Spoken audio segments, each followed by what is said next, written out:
in a lounge, as a kind of a separate departure lounge. And Prabhupada asked Jagadish to read from the Bhagavatam. So Jagadish was reading, and Prabhupada went to the back of the room and lay down on one of the benches, seemingly to take a nap. And Jagadish was reading, and Jagadish, he could put an elephant that was charging you to sleep if he wanted to. Sometimes he had a voice like that. So he got through one purport and everyone was out. So he stopped and looked up, and when he stopped, Prabhupada lifted his head and said, "I am listening." So Prabhupada was always aware, and he wasn't really sleeping. When it was time to board the plane, Prabhupada was walking towards the plane, and there was some devotees from a temple in Cleveland, which we used to call Temple Number 2, and it was black body devotees. They had their own temple they started. And they didn't get along with the other temple too well, and didn't get along with GBC too well at the time. But Prabhupada had actually approved that they could have their own temple if they wanted. So one of the ladies from that temple approached Prabhupada and asked him to come visit their temple. And Prabhupada said, "You can come see me at New Vrindavan." So the lady replied, "We don't have any car, Srila Prabhupada." So Prabhupada said, "You can arrange it with your GBC, Jagadish. He'll arrange some transportation for you." So I could see how Prabhupada was trying to bring the whole family together. You know, they were a little bit separate, and Prabhupada wanted the GBC to help them and them to cooperate, you know, with the rest of the movement. It was a nice mood. There's another incident in Detroit. At the time, they had just gotten the Fisher Mansion. A gentleman came that obviously mixed in the higher society of Detroit. And he came to see Prabhupada, and he was telling Prabhupada a bit of the history of the building, a bit of the history of the auto industry. And I was sitting in the room, and I was waiting for Prabhupada to preach to this gentleman. And I kept expecting Prabhupada to say something and to preach something Krishna conscious. Prabhupada never did. Prabhupada was very polite, spoke a few words here and there, and he just listened to the gentleman speak. And he never preached to him at all. And after the interview, I realized how Prabhupada was expert. And because this gentleman didn't really want to hear anything spiritual. He wasn't interested in anything spiritual. But he liked to meet famous people. And Prabhupada picked up on that. And he met Prabhupada, and he was very happy to meet Prabhupada. But he wasn't interested in anything spiritual, and Prabhupada didn't really waste his time, you know, preaching to him. Another time in that same room, there was a discussion about the kirtans, the Radha Damodar kirtans that we were having on campus or on the street where we'd set up. And Prabhupada was saying we just should use kol and kartals. And at that time we had many instruments. We had harmonium, we had esraj, which was like a violin, we had ektar, and we had an instrument that had strings, and you'd play it with little hammers. So there was a discussion where Prabhupada was saying, just use kol and kartals. And Adikeshwara said that the people were attracted to the party because of the instruments. And Prabhupada didn't seem to take that very seriously.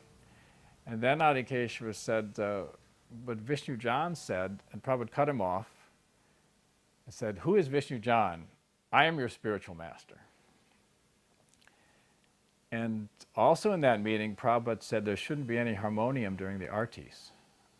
Previously, you hear a lot of tapes, Bhardaraj and others playing harmonium, so that was stopped during artis.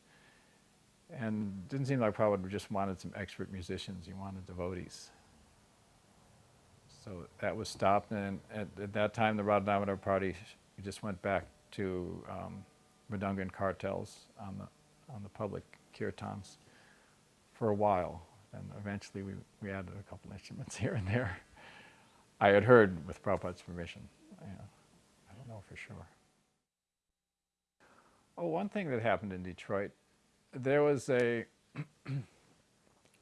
tall black fellow that had been coming to the Sunday feast in Detroit, and the temple had sort of thrown him out because they said he was bothering some of the ladies that were coming to the Sunday feast. So our party, anybody that wanted to come on, they'd come on no matter how crazy they were. So we asked this guy, come on with us. So he joined our bus, and I went, he lived in a very poor part of town, and I went and got some of his belongings. He had an old guitar and some clothes, and it was a really run-down apartment that he lived in. So we were following Prabhupada, so he joined the bus, and we drove to Toronto, where that was Prabhupada's next stop. And we parked, Prabhupada was around the corner in a house from the temple, and we parked one driveway up. And if I was sitting in the driver's seat, sometimes I could see Prabhupada coming from his house, like that. So one time, I was sitting in the driver's seat, and Prabhupada and some devotees came out of the house, and one Indian-bodied devotee dove at Prabhupada's feet. And within the blink of an eye, Prabhupada put his cane like this, and that devotee's head stopped at the cane, and his hands missed Prabhupada's feet. Later on, he let him touch his feet, but at that time, he stopped it on the spot. And he walked by the bus to go to the temple, and he noticed that one of the bus bays had been pushed in. Some drunken driver had smashed into it about a week ago. We hadn't got it fixed. So Prabhupada admonished, said you should get it fixed right away, and the bus should always look first class. And he also told us we should keep it very, very clean. So from then on, almost every day I would wash it, keep it nice and clean. And our deities were Gaurnitai deities, brass. And Lord Nityananda was particularly beautiful. Although all the deities on the Radha Damodar party were bought from the same place, they all looked different. And our Lord Nityananda was particularly beautiful. So Prabhupada walked by one morning, and he stood on his tiptoes and looked in the window. And later on he said, I've seen your Gaurnitai. I've seen your Lord Nityananda. He is very beautiful. Everyone on this bus is going back to Godhead. He didn't say when.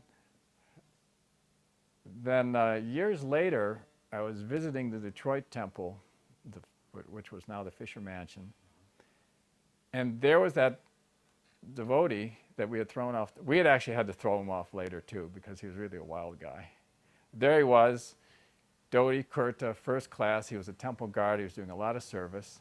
And the minute I saw him, I remember that quote where Prabhupada said we're going back to Godhead. Je anilo premadana koruna prachu